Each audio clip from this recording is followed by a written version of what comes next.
The Arabian Nights by Andrew Lang. Chapter 23. The Little Hunchback. In the kingdom of Kashgar, which is, as everybody knows, situated on the frontiers of Great Tartary, there lived long ago a tailor and his wife who loved each other very much. One day, when the tailor was hard at work, a little hunchback came and sat at the entrance of the shop, and began to sing and play his tambourine. The tailor was amused with the antics of the fellow, and thought he would take him home to divert his wife. The hunchback having agreed to his proposal, the tailor closed his shop, and they set off together. When they reached the house, they found the table ready laid for supper, and in a very few minutes all three were sitting before a beautiful fish, which the tailor's wife had cooked with her own hands.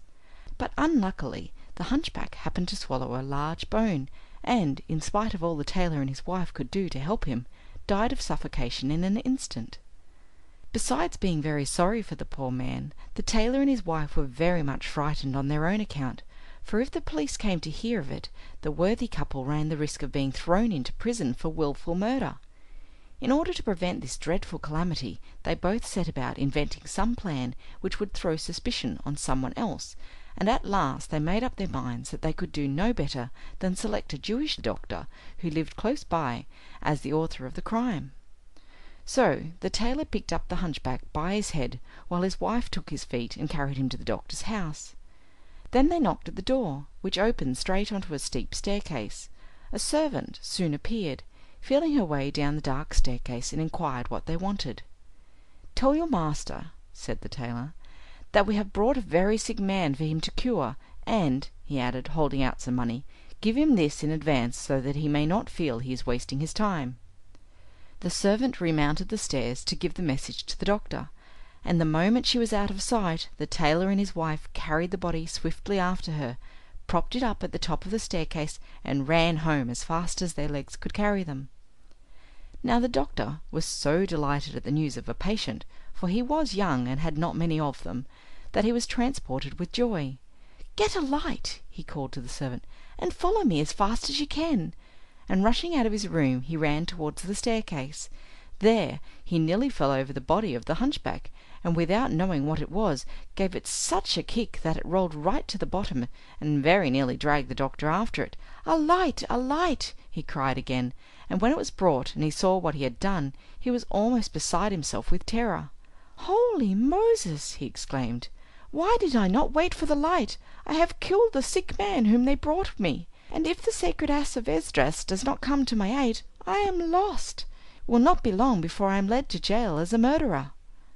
Agitated though he was, and with reason, the doctor did not forget to shut the house door, lest some passers-by might chance to see what had happened. He then took up the corpse and carried it into his wife's room, nearly driving her crazy with fright. "It's all over with us," she wailed, "if we cannot find some means of getting the body out of the house. Once let the sun rise, and we can hide it no longer. How were you driven to commit such a terrible crime?" "Never mind that," returned the doctor. "The thing is to find a way out of it." For a long while the doctor and his wife continued to turn over in their minds a way of escape, but could not find any that seemed good enough. At last the doctor gave it up altogether, and resigned himself to bear the penalty of his misfortune.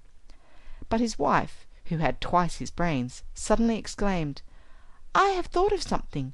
Let us carry the body on the roof of the house, and lower it down the chimney of our neighbour, the Mussulman." Now this Mussulman was employed by the Sultan, and furnished his table with oil and butter. Part of his house was occupied by a great store-room, where rats and mice held high revel. The doctor jumped at his wife's plan, and they took up the hunchback, and passing cords under his armpits, they let him down into the purveyor's bedroom, so gently that he really seemed to be leaning against the wall. When they felt he was touching the ground, they drew up the cords and left him. Scarcely had they got back to their own house when the purveyor entered his room. He had spent the evening at a wedding feast, and had a lantern in his hand. In the dim light it cast, he was astonished to see a man standing in his chimney, but being naturally courageous, he seized a stick and made straight for the supposed thief. "Ah!" he cried, "so it is you, and not the rats and mice who steal my butter.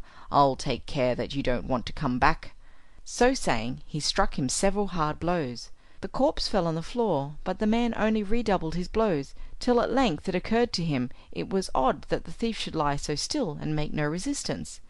Then, finding he was quite dead, a cold fear took possession of him. "Wretch that I am," said he, "I have murdered a man. Ah, my revenge has gone too far. Without the help of Allah I am undone. Cursed be the goods which have led me to my ruin." And already he felt the rope round his neck. But when he had got over the first shock, he began to think of some way out of the difficulty, and seizing the hunchback in his arms, he carried him out into the street, and leaning him against the wall of a shop, he stole back to his own house, without once looking behind him. A few minutes before the sun rose, a rich Christian merchant, who supplied the palace with all sorts of necessaries, left his house, after a night of feasting, to go to the bath. Though he was very drunk, he was yet sober enough to know that the dawn was at hand, and that all good Mussulmen would shortly be going to prayer. So he hastened his steps, lest he should meet someone on his way to the mosque, who, seeing his condition, would send him to prison as a drunkard. In his haste he jostled against the hunchback, who fell heavily upon him, and the merchant, thinking he was being attacked by a thief, knocked him down with one blow of his fist. He then called loudly for help, beating the fallen man all the while. The chief policeman of the quarter came running up, and found a Christian ill-treating a Mussulman. "What are you doing?" he asked indignantly. "He tried to rob me," replied the merchant, "and very nearly choked me." "Well, you have had your revenge," said the man, catching hold of his arm. "Come, be off with you." As he spoke he held out his hand to the hunchback to help him up, but the hunchback never moved. "Oho!" he went on, looking closer, "so this is the way a Christian has the impudence to treat a Mussulman." And seizing the merchant in a firm grasp, he took him to the inspector of police, who threw him into prison till the judge should be out of bed and ready to attend to his case. All this brought the merchant to his senses, but the more he thought of it, the less he could understand how the hunchback could have died merely from the blows he had received. The merchant was still pondering on this subject, when he was summoned before the chief of police and questioned about his crime, which he could not deny. As the hunchback was one of the Sultan's private jesters, the chief of police resolved to defer sentence of death until he had consulted his master. He went to the palace to demand an audience, and told his story to the Sultan, who only answered, "There is no pardon for a Christian who kills a Mussulman. Do your duty." So the chief of police ordered a gallows to be erected, and sent criers to proclaim in every street in the city that a Christian was to be hanged that day for having killed a Mussulman. When all was ready, the merchant was brought from prison and led to the foot of the gallows. The executioner knotted the cord firmly round the unfortunate man's neck, and was just about to swing him into the air, when the Sultan's purveyor dashed through the crowd, and cried, panting, to the hangman, "Stop, stop! Don't be in such a hurry! It was not he who did the murder, it was I." The chief of police, who was present to see that everything was in order, put several questions to the purveyor, who told him the whole story of the death of the hunchback, and how he had carried the body to the place where it had been found by the Christian merchant. "You are going," he said to the chief of police, "to kill an innocent man, for it is impossible that he should have murdered a creature who was dead already. It is bad enough for me to have slain a Mussulman, without having it on my conscience that a Christian, who is guiltless, should suffer through my fault." Now the purveyor's speech had been made in a loud voice, and was heard by all the crowd, and even if he had wished it, the chief of police could not have escaped setting the merchant free. "Loose the cords from the Christian's neck," he commanded, turning to the executioner, "and hang this man in his place, seeing that by his own confession he is the murderer." The hangman did as he was bid, and was tying the cord firmly, when he was stopped by the voice of the Jewish doctor, beseeching him to pause, for he had something very important to say. When he had fought his way through the crowd and reached the chief of police, "Worshipful sir," he began, "this Mussulman whom you desire to hang is unworthy of death. I alone am guilty. Last night a man and a woman who were strangers to me knocked at my door, bringing with them a patient for me to cure. The servant opened it, but having no light was hardly able to make out their faces, though she readily agreed to wake me and to hand me the fee for my services. While she was telling me her story, they seemed to have carried the sick man to the top of the staircase, and then left him there. I jumped up in a hurry without waiting for a lantern, and in the darkness I fell against something, which tumbled headlong down the stairs, and never stopped till it reached the bottom. When I examined the body I found it was quite dead, and the corpse was that of a hunchback Mussulman. Terrified at what we had done, my wife and I took the body on the roof, and let it down the chimney of our neighbour the purveyor, whom we were just about to hang. The purveyor, finding him in his room, naturally thought he was a thief, and struck him with such a blow that the man fell down, and lay motionless on the floor. Stooping to examine him, and finding him stone dead, the purveyor supposed that the man had died from the blow he had received. But of course this was a mistake, as you will see from my account, and I only am the murderer, and although I am innocent of any wish to commit a crime, I must suffer for it all the same, or else have the blood of 2 Mussulmen on my conscience. Therefore send away this man, I pray you, and let me take his place, as it is I who am guilty." On hearing the declaration of the Jewish doctor, the chief of police commanded that he should be led to the gallows, and the Sultan's purveyor go free.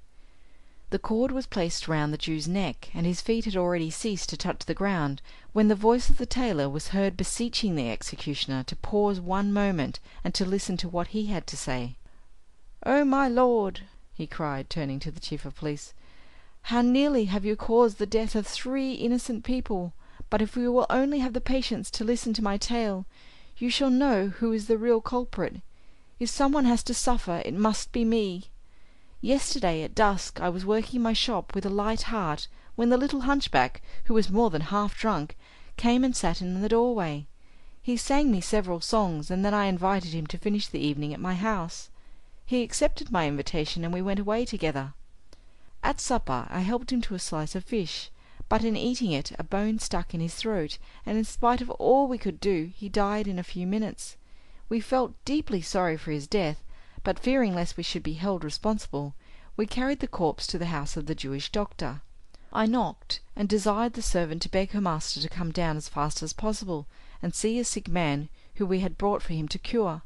In order to hasten his movements, I had placed a piece of money in her hand as the doctor's fee. Directly she had disappeared, I dragged the body to the top of the stairs, and then hurried away with my wife back to our house. In descending the stairs, the doctor accidentally knocked over the corpse, and finding him dead, believed that he himself was the murderer. But now you know the truth. Set him free, and let me die in his stead." The chief of police and the crowd of spectators were lost in astonishment at the strange events to which the death of the hunchback had given rise. "Loosen the Jewish doctor," said he to the hangman, "and string up the tailor instead, since he has made confession of his crime. Really, one cannot deny that this is a very singular story, and it deserves to be written in letters of gold." The executioner speedily untied the knots which confined the doctor, and was passing the cord round the neck of the tailor, when the Sultan of Kashgar, who had missed his jester, happened to make inquiry of his officers as to what had become of him. "Sire," replied they, "the hunchback, having drunk more than was good for him, escaped from the palace and was seen wandering about the town, when this morning he was found dead. A man was arrested for having caused his death, and held in custody till a gallows was erected. At the moment that he was about to suffer punishment, first one man arrived, and then another, each accusing themselves of the murder, and this went on for a long time, and at the present instant the chief of police is engaged in questioning a man who declares that he alone is the true assassin." The Sultan of Kashgar no sooner heard these words than he ordered an usher to go to the chief of police, and to bring all the persons concerned in the hunchback's death, together with the corpse, that he wished to see once again. The usher hastened on his errand, but was only just in time, for the tailor was positively swinging in the air, when his voice fell upon the silence of the crowd, commanding the hangman to cut down the body. The hangman, recognizing the usher as one of the king's servants, cut down the tailor, and the usher, seeing the man was safe, sought the chief of police and gave him the Sultan's message. Accordingly, the chief of police at once set out for the palace, taking with him the tailor, the doctor, the purveyor, and the merchant, who bore the dead hunchback on their shoulders. When the procession reached the palace, the chief of police prostrated himself at the feet of the Sultan, and related all that he knew of the matter. The Sultan was so much struck by the circumstances that he ordered his private historian to write down an exact account of what had passed, so that in the years to come the miraculous escape of the 4 men, who had thought themselves murderers might never be forgotten. The Sultan asked everybody concerned in the hunchback's affair to tell him their stories.